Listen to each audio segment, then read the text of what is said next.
धाकड़ खबर, बेखौफसुमा बेबाक अंदाज।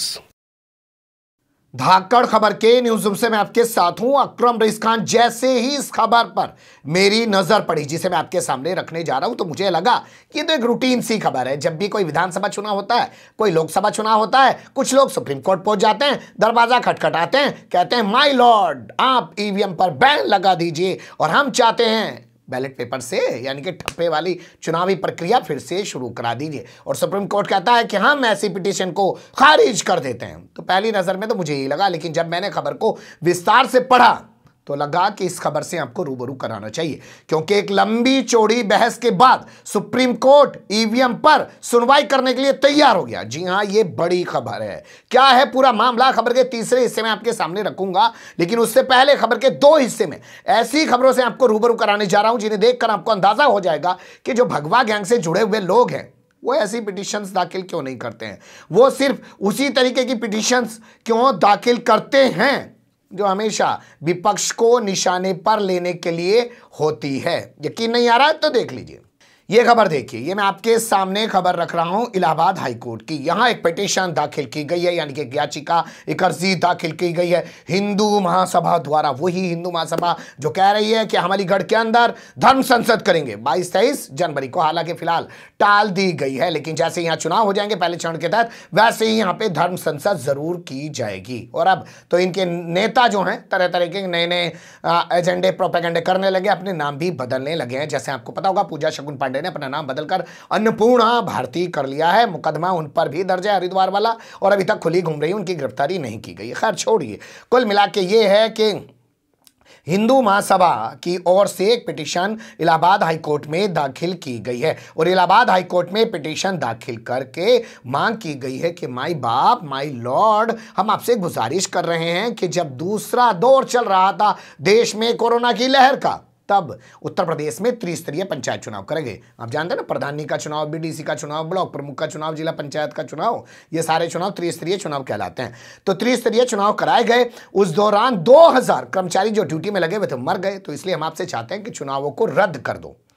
पिटीशन कहां दाखिल की गई है? इलाहाबाद हाईकोर्ट में। इलाहाबाद हाईकोर्ट के कार्य क्षेत्र में कौन सा इलाका आता है? सिर्फ उत्तर प्रदेश। और हम जानते हैं देश के 5 राज्यों में चुनाव हो रहे हैं। गोवा में भी चुनाव हो रहा है, मणिपुर में भी चुनाव हो रहा है, उत्तराखंड में भी चुनाव हो रहा है, पंजाब में भी चुनाव हो रहा है। तो अब हिंदू महासभा के लोगों से पूछे कोई, क्या भैया कोरोना सिर्फ उत्तर प्रदेश में ही दिक्कत कर रहा है, या सबको पता है कि भाजपा की जमीन यहां खिसक रही है, इसलिए यहां चुनाव रद्द कराने के लिए हाईकोर्ट में पिटीशन दाखिल कर देते हैं? अगर इतनी ही फिक्र थी तो सीधे सुप्रीम कोर्ट चले जाते और वहां जाके कहते कि 5 राज्यों में चुनाव नहीं होने चाहिए। क्या यह सवाल उठना लाजमी है या नहीं है? लेकिन फिर भी तारीफ करनी चाहिए इनकी कि इन्हें इतनी फिक्र है कि लोग कोरोना की वजह से मर रहे हैं। और हिंदू महासभा के जो प्रदेश अध्यक्ष हैं, जिनका अखबार में छपा है, उनका नाम ऋषि द्विवेदी बताया जा रहा है, वो ये कंसर्न लेकर सुप्रीम कोर्ट के सामने पहुंच गए हैं। अब चलते हैं खबर के दूसरे हिस्से की तरफ।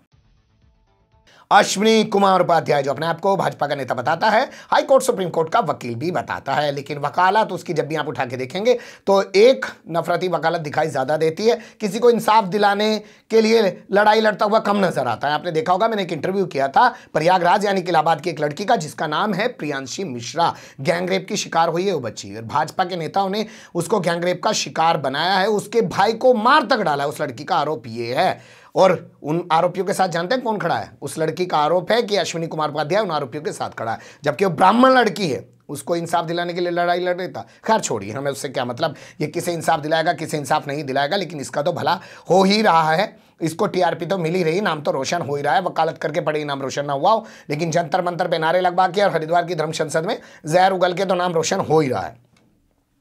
और इन्होंने एक पिटीशन सुप्रीम कोर्ट में दाखिल की है। पिटीशन दाखिल करके इन्होंने कहा कि साहब, आपको पता है उत्तर प्रदेश में चुनाव हो रहे हैं, और उत्तर प्रदेश की कैराना विधानसभा सीट है, वहां से समाजवादी पार्टी ने यानी कि अखिलेश यादव ने टिकट दे दिया गैंगस्टर को जो फरार चल रहा था। अब गैंगस्टर को पुलिस ने गिरफ्तार कर लिया है। बताइए, चुनाव आयोग तो कह रहा है कि जो भी आपके प्रत्याशी हैं उनका आपराधिक रिकॉर्ड आपको सार्वजनिक करना पड़ेगा, अखबार में छपाना पड़ेगा, सोशल मीडिया पे डालना पड़ेगा, जानकारी देनी पड़ेगी अपनी वेबसाइट पे, लेकिन ये लोग गैंगस्टर को टिकट दे रहे हैं। तो ऐसी पार्टी की मान्यता रद्द कर दी जाए। इस मामले में अश्विनी कुमार उपाध्याय ने कुछ जानकारी दी है कि सुप्रीम कोर्ट ने उसकी पिटीशन को एक्सेप्ट कर लिया। सुन लीजिए अश्विनी कुमार उपाध्याय की जबानी। सुप्रीम कोर्ट हमारी उस पीआईएल को सुनने के लिए तैयार हो गया है जिसमें मैंने मांग किया है कि जो पॉलिटिकल पार्टी अपराधियों को टिकट दे रही है उसकी मान्यता रद्द किया जाए। अगर वो अपराधियों को टिकट दे रही है तो उसका विस्तृत ब्यौरा दे, क्यों अपराधियों को टिकट दे रही है, क्या उस विधानसभा में उसको एक भी अच्छा उम्मीदवार नहीं मिल पा रहा है, और यदि उसके पास कारण है कि नहीं झूठे केस है या कुछ भी है, तो आप उसका पूरा विस्तृत ब्यौरा अपराध का अपने वेबसाइट पे डाले, पॉलिटिकल पार्टी अपने ऑफिशियल पेज पे डाले, फेसबुक पेज पे उसको ट्वीट करे, न्यूज़पेपर में पब्लिश करे और एक न्यूज चैनल पे पब्लिश करे।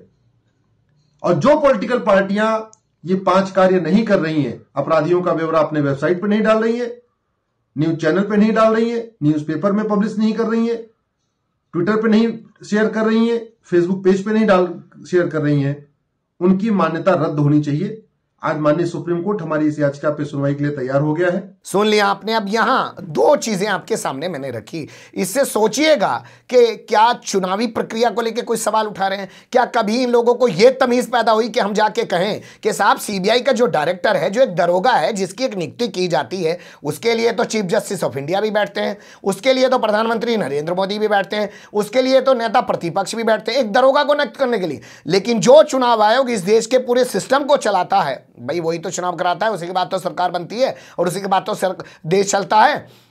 तो जिसके जिम्मे सरकार चुनने की जिम्मेदारी है, उस चुनाव आयोग की नियुक्ति कैसे की जाती है? अरे अकरम रईस खान को जाओ चुनाव आयोग का अध्यक्ष बना दिया जाए, जाओ उनको कमिश्नर बना दिया जाए, जिसकी मर्जी उसे बना दिया जाता है, जिसको उठा के उसे बना दिया जाता है। जैसे अभी उत्तर प्रदेश में चुनाव है, 5 राज्यों में चुनाव वैसे तो, लेकिन उत्तर प्रदेश से आने वाले सुशील चंद्रा को बना के बैठा दिया। कभी वो 5 तारीख को कह रहे थे कि चुनाव की तारीखों का ऐलान करेंगे, कभी 6 को, लेकिन ना 7 को किया, फिर 8 को जाके उन्होंने ऐलान किया। और ये दावा कर रहे हैं साहब आज के दौर में कि साहब हम 7 चरणों में चुनाव कराने, इससे पहले उत्तर प्रदेश में 8 चरणों में चुनाव हो रहे थे। तो क्या ये पिटीशन इन लोगों को नहीं दाखिल करनी चाहिए कि साहब जिस तरीके से सीबीआई के डायरेक्टर का चुनाव होता है, वैसे ही चुनाव आयोग के आयुक्त का चुनाव होना चाहिए, मनमर्जी से किसी को भी नहीं बैठाना चाहिए। चलते हैं खबर के तीसरे हिस्से की तरफ और बात कर लेते हैं ईवीएम को लेकर क्या पिटीशन दाखिल की गई है।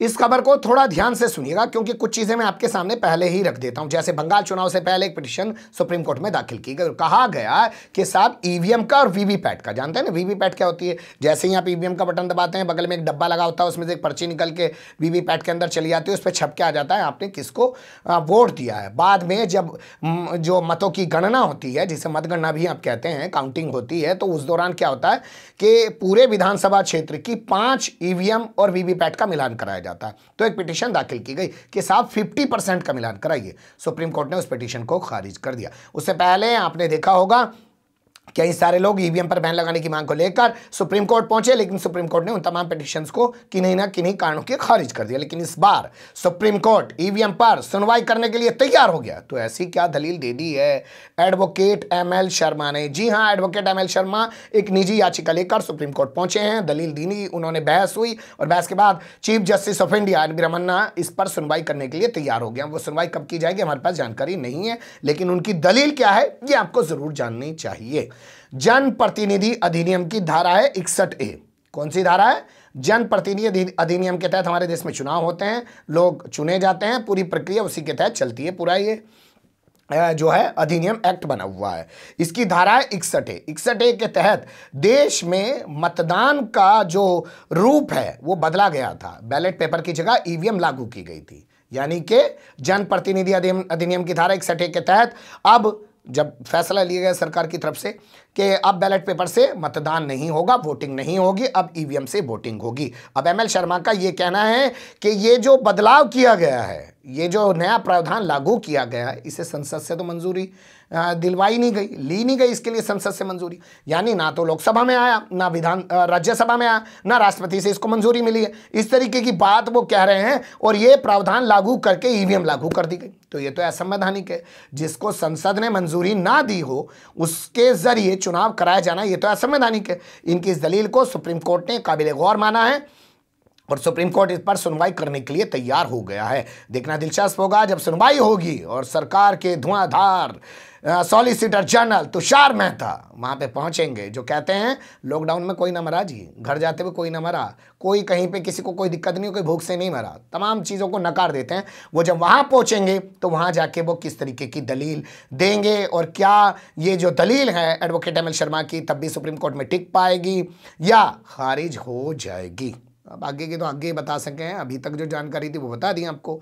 बने रहेगा धाकड़ खबर के साथ। कमेंट्स के रूप में आप लोग अपनी राय दे सकते हैं, खबर को लाइक कर सकते हैं, चैनल को सब्सक्राइब कर सकते हैं और ज़्यादा से ज़्यादा हमारी खबरों को शेयर कर सकते हैं। फिर ऐसे ही किसी सुलगते हुए या उलझते मुद्दे लेकर मैं आपके सामने हूँगा हाजिर। फिलहाल अभी मुझे इजाज़त।